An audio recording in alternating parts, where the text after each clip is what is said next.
my little goggles over here. Love it. Hello, everybody. It takes a couple seconds for us to go live. So, hello. We got to go live on Twitter. Hold on one second. How is everybody today? I'm excited to be here. Where's the Twitter space, guys? Oh my goodness. If you are... Okay, so maybe Twitter space isn't happening today. I literally just said it. More spaces. I guess I should have done this first, but maybe it'll send me a notification about the space.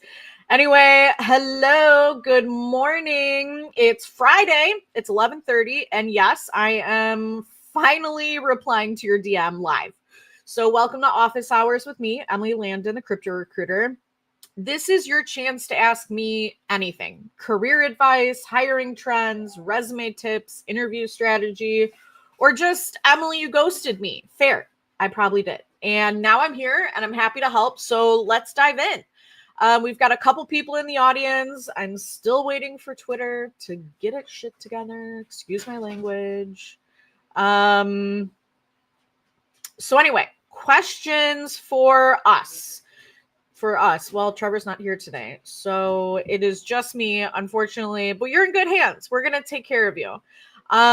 Eager to understand, what some of our challenges are right now. Where are you guys calling me out?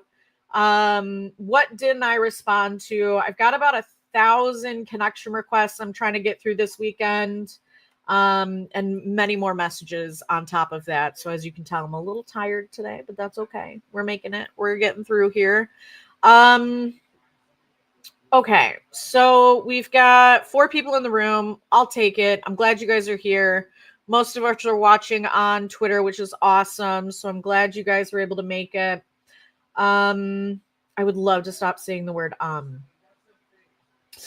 But let's talk about resumes a little bit and what you can kind of expect when you submit a resume. So not everybody is going to read your resume. So when you submit a resume on LinkedIn, it goes into this filtration process.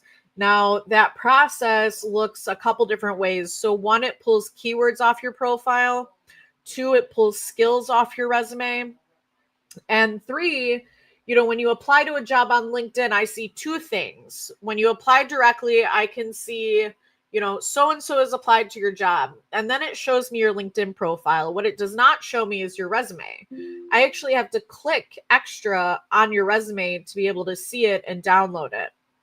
So one of the things I do like about LinkedIn is its filtering process, because if someone's not a right fit for the job, it's just going to send them off to the abyss that is LinkedIn, and there's automatic rejection letters that you can send out. So the whole LinkedIn process is just a mess. It's just a mess. Hey, everybody. So I would really encourage you, when you're applying to jobs on LinkedIn, don't be afraid to send that application through, but don't expect a positive response. Something that I think is interesting is when you upload your resume on the back end of LinkedIn, it'll actually pull keywords off your resume and build out a profile for you. So where you might have bare bones on the top of your LinkedIn profile, on the back end, it's actually a full resume. So even if you have no words on your resume, we'll still be able to find you, which is a new LinkedIn, not service, but feature. So I'm really excited about that, because that makes my life a hell of a lot easier. One of the other things, sorry, hold on, I'm getting a text message. We've got a bunch of jobs open right now. Should we go over the jobs? They just keep piling in. So I just got a CFO in Israel, Tel Aviv to be exact. I have another account executive for a data company, a protocol engineer, a head of growth and business development, head of research, a data analyst, a growth and partnerships lead, a head of growth. Why is everybody hiring sales right now and business development? I mean, it makes sense, right? But it's geez, so much sales going on. How many head of growths is that? That's 2 account executives, 1, 2, 3, 4 head of growth. So usually developers are the hottest hire. Not this time. Not right now. It's sales. It's all sales. Everybody has product market fit, so they are ready to rock. And now they just need more users, right? Everybody's problem. I think what's interesting is how people fight over users in crypto. I mean, there are only so many users out there. We're definitely pushing for mass adoption, but business development in crypto is very specific because it is relationship based and you're playing the long game. So it's interesting. I actually had this guy accept a job, and the average turnaround time in crypto is not like 2 or 3 days. You get a lead and then you close the lead. You have to build a relationship with that person. So I've got a guy who's been in a role for, I don't know, maybe 6 weeks, and he's under like I'm so glad you're here for the yellow. He is under like crazy scrutiny right now because he's not bringing in any business. And I think something that's important for our clients to understand is it's not necessarily going to be day one results. You have to give some time for the leadway. Michael, how can you send me your info? You are more than welcome to DM me if you have a LinkedIn Premium. Or you can add me on Twitter, or I'm literally on Instagram and TikTok right now. Send it to me. I'm here for it. I also want to thank my friend Jonathan for liking this so much. I appreciate you. I see you. Where were we? Sales and business development. So got a lot of roles open there. Product market fit. People are ready to sell, but turnaround time is not as fast as we estimate. So instead of reaching out to someone on LinkedIn and being like, hey, I'm hiring, or hey, I'd like to give you this, build a relationship. Talk about something they posted on their LinkedIn. Talk about something like a blog article, right? There's so many different things you can do with AI too to capture this information. So I always like to go with podcasts they've been on, articles they've written, if they were featured in the news. But one of my favorite places to find data on companies is a company called Root Data. Root Data will give your funding round information and also who's made moves in the space. So it'll like showcase these KOLs and it'll say, hey, Joe Schmo just left his current company. Joe Schmo just started at a new company. It's really interesting. So I track a lot of moves there. I think it's a great tool, but you want to personalize your outreach if you're going to accept one of these positions with us.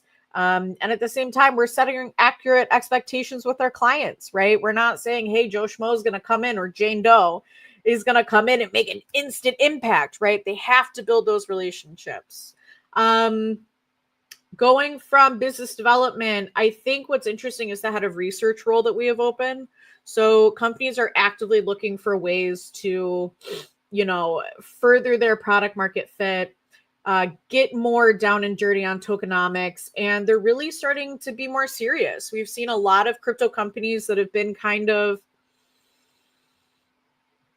there's like no adults in the room. You know what I mean? And I think that there are more adults. There's more suits coming to the hoodies. There's more suits coming to the hoodie culture. I'm actually going to a conference next week, Consensus in Toronto. I've got my suits, but I've also got my hoodies. Can anyone guess what color my suit is? I'll give you one chance, one guess to guess. Wolf, that's funny. I know. At least we're consistent, right? That's what's important. Consistency. So those are kind of the roles that I have open. Again, I've got 1,000 connection requests I've got to get to. I'm not ignoring you, but this is your chance to call me out because I need to be called out. And I genuinely want to get back to you. I'm not here to be like, go away. Like I want to get back to you. I'm just drowning in messages, which I'm honored to be. So I'm honored to be everybody's go-to crypto recruiter. Yellow, correct answer. The suit is yellow. So everybody's guessing correctly. I love that you guys know me so well. Anyway, again, I was up till 3:00 in the morning. We have an APAC entity. We've got a team of 3 in APAC, and they were, it's a 12-hour time difference there. So we were working on a couple things to continue to launch that brand. Ooh. So I'm going to tell you guys, we've got about 30 people in the room now. I'm going to tell you guys some updates. So, you know how we're the crypto recruiters, right? Like, obviously.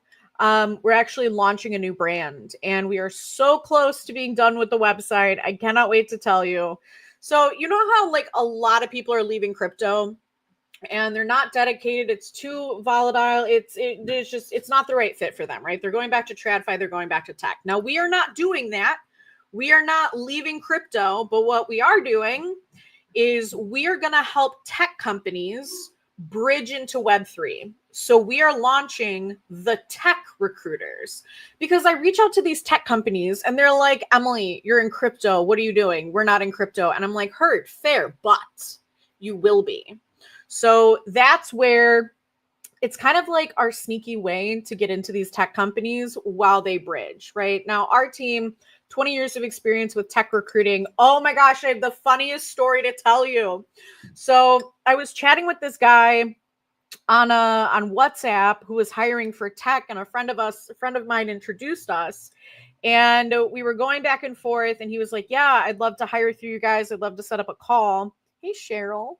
And as we were setting up a call, I was like, hey, just so you know, like, we're offering a discount because we're just launching the tech recruiters. And he was like, oh, I don't want to work with you anymore. And I was like, why? He said, I don't want to be your first client. I want to be your 1,000th. And I was like, okay, well, I hope your first prospect says that to you too. Just saying. It was hilarious. And it was like this really young kid. And I was like, come on. So these tech companies are building out their crypto, blockchain, Web3 practices in stealth. So it'll be good for us to get in there and then help grow the ecosystem even more. So I'm very excited. I know this is going to be very jarring and very shocking to some of you, but I'll give you a guess on what color the tech recruiters is going to be. And it's not yellow. It's not yellow. I know it breaks my heart. It really does, but it is not yellow. One of our team members, Patrick, was like, can you stop with the McDonald's colors? Because we did red one year for shirts, because I think red stands out, right? My goal was always to be at hey Jonathan, thanks so much for checking in there. My goal was to be as bright as possible, right? I want to be memorable, but I don't want to be obnoxious. So I feel like yellow and red, we're kind of towing the line there, but I think it's okay. So Ahmed guesses blue, and then Jessica guesses pink. We're close. So we're going with neon green. Bright, electric, and memorable, right? So the website, I think, is actually really, really cool. It is technically live, but I wouldn't like tell you to go look at it quite yet because I'm still figuring out some bugs. But the techrecruiters.com, spent a lot of money on that. And yes, Erica Green. And I think it'll be a really good initiative. I have been a little worried about how our crypto community is going to take it, but I want to reinforce we are not getting out of crypto.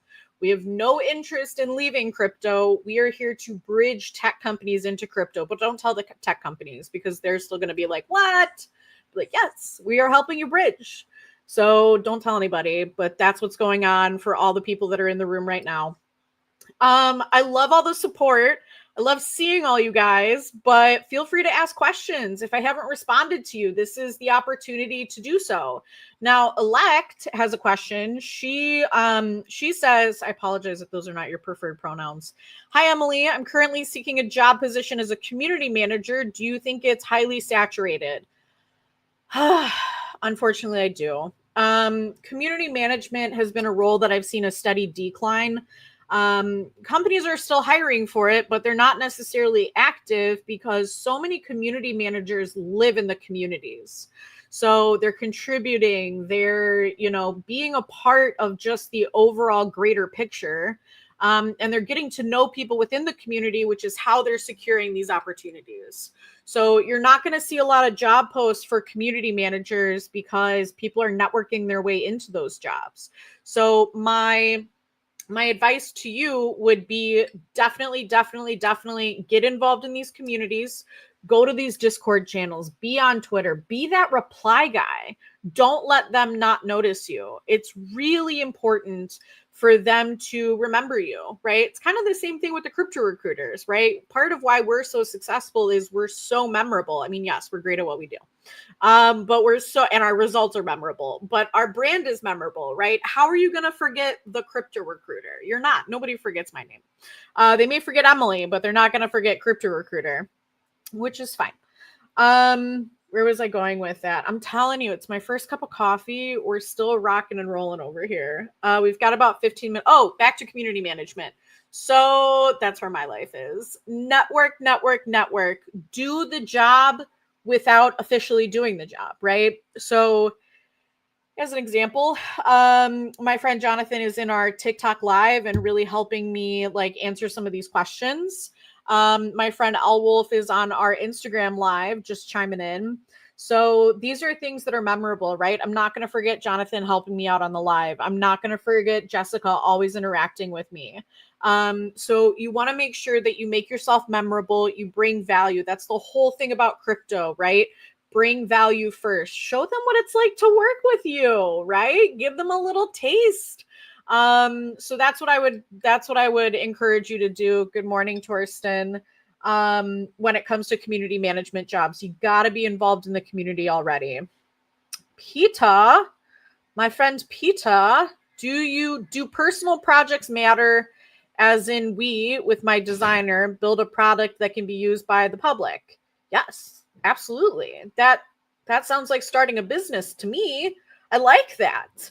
I would definitely encourage you to put your money where your mouth is, right?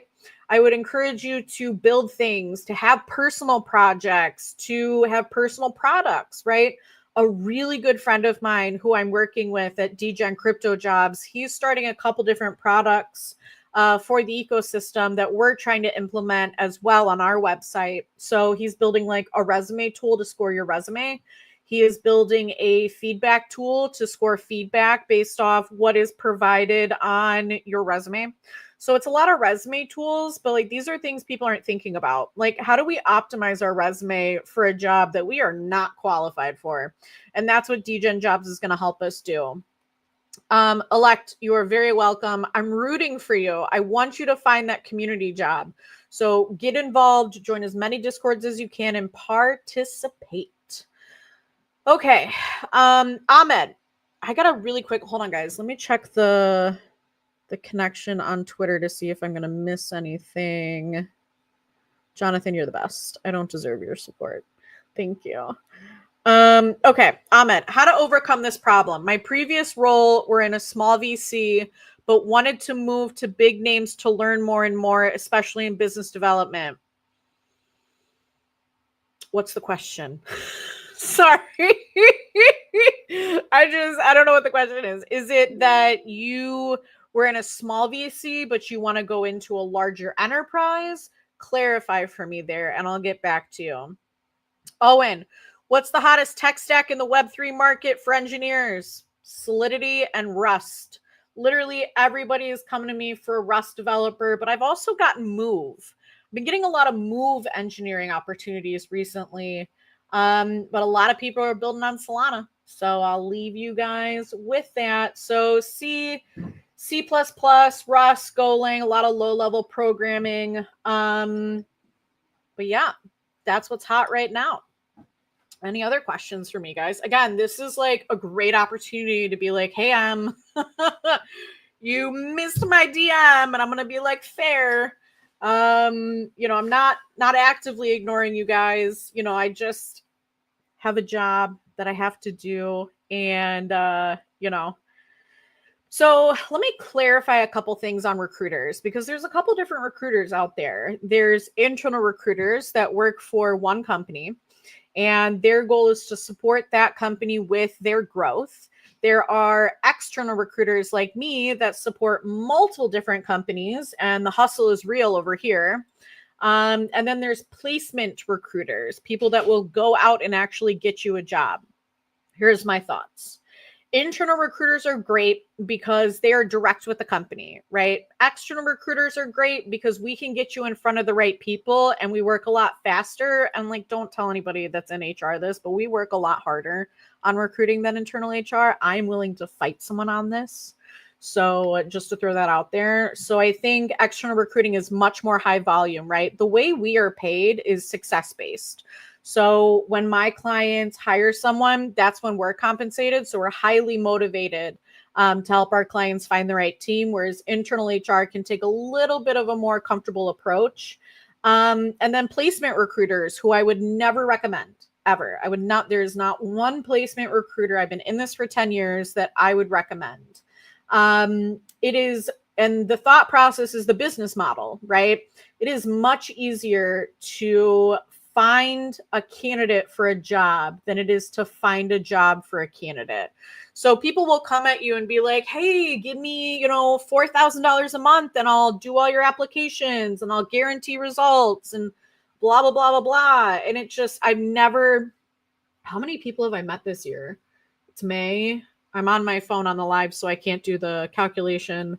I'm at least 1,000 people deep this year alone, and it's only May.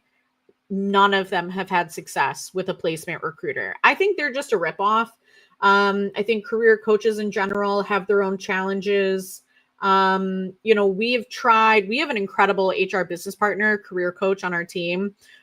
We've tried to offer these services, but it's so expensive that I'm almost like ashamed to offer them, because like as a job seeker, who's got $4,000 a month to use on a career coach? Not me. When I was a job seeker, not me. And that's another great point, guys, is like, we've all been job seekers.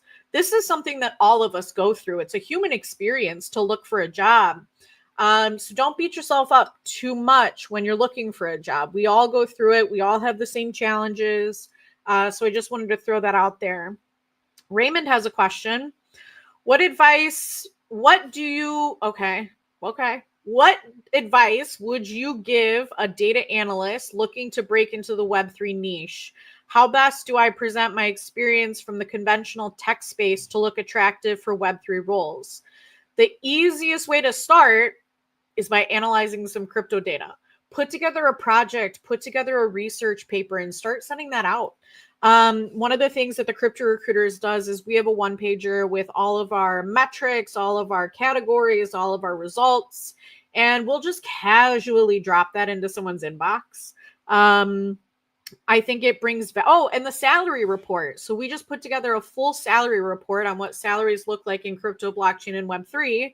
And that is bringing value, right? So as a data analyst, do some data work and then start dropping that in people's inbox if it's helpful, right? So I think that's a great way to get your name out there and brand it. On that little booklet you're going to create, have your name, have your picture, have your handles, have your contact information. Side note, I feel like we're just jumping from topic to topic. Anytime you send an email with a resume or a follow-up email about a job, make sure you have an email signature. And I'm not just saying your last name. It needs your phone number. It needs your email. LinkedIn link would be glorious. So the thought process there is, let's say I'm ready to extend an offer to, my friend Jonathan. I would want to call him to extend that offer. Now, what I'm going to do is I'm going to type in my email, Jonathan, and I'm going to have a ton of people pop up. But what's cool is sometimes the resume pops up on the email search. So that way I can click on his resume and call him. But if I have to scroll through, 10 different emails to find this guy's phone number, it just makes things more difficult. And my philosophy is, if you want something, make it as easy as possible for that person to give it to you. Maybe easy isn't even the right word. Convenient, right? If something's convenient, that person is more likely to do it. So make things easy for people, guys. If you want the job, make it a no-brainer for you to be the right person for that job. Hope that helps. We are coming up on time. If anybody else has any other questions, I'm going to give us a 30-second leeway because I think it's like how long of a delay is this? 10, 20 seconds? It's a good delay on LinkedIn anyway. So I'll give us a second. Oh, Consensus next week. By the way, if you're going to Consensus, I'd love to see you. I'm there Monday through, I think I leave on Saturday. I have a lot of meetings already booked. I'm already tired. I'm already tired on Consensus. I'm already tired. How am I going to do this? Our team is coming, Vince and Trevor and Austin. So it'll be me and the boys, and I'm excited for it. Good to see your face too, Jess. Thank you guys for coming. We are going to wrap up. I'm going to awkwardly end all of these lives at the same time. Bummed that we didn't get to do the Twitter space, but we were there. It literally says hop into the app and start your space. God damn it. Okay. All right, guys. I'll see you later. Thanks for the great office hours. You guys need anything, come to next week's office hours or DM me again and bring it to the top of my inbox. All right, last question. Okay, here we go. So Ahmed, I work with small VCs in project research and funding before and learned a lot, but now I'm trying to join a bigger company like Binance, Bybit as a business development to grow even more as an intern. I often reach second interviews, but don't get accepted. That's okay. Don't beat yourself up for not being accepted for a role if you're a more junior candidate, right? So if you're working, Raymond, if I send a connection request right now, will you accept? Maybe. I have to go to a client call.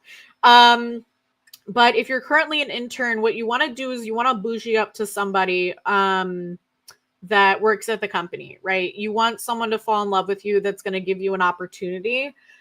Business development is all about making and building connections, right? So you've got to sell yourself into a job. Sales is all about, not sales. Finding a job is all about sales. You are selling yourself. You are pitching yourself. You need to show them what it's like to work with you, right? And if you're in sales, follow-up is critical. So I would send out connection requests. I would send out messages. I would send out voice notes on LinkedIn. I think when you send a voice note, it really humanizes you. But my approach to your situation would be find a mentor. Find a mentor at one of these companies that's willing to take you on, and then you never know where that's going to lead. All right, guys, have a wonderful Friday. Raymond, good job calling me out. I'll see you next week, guys. Bye.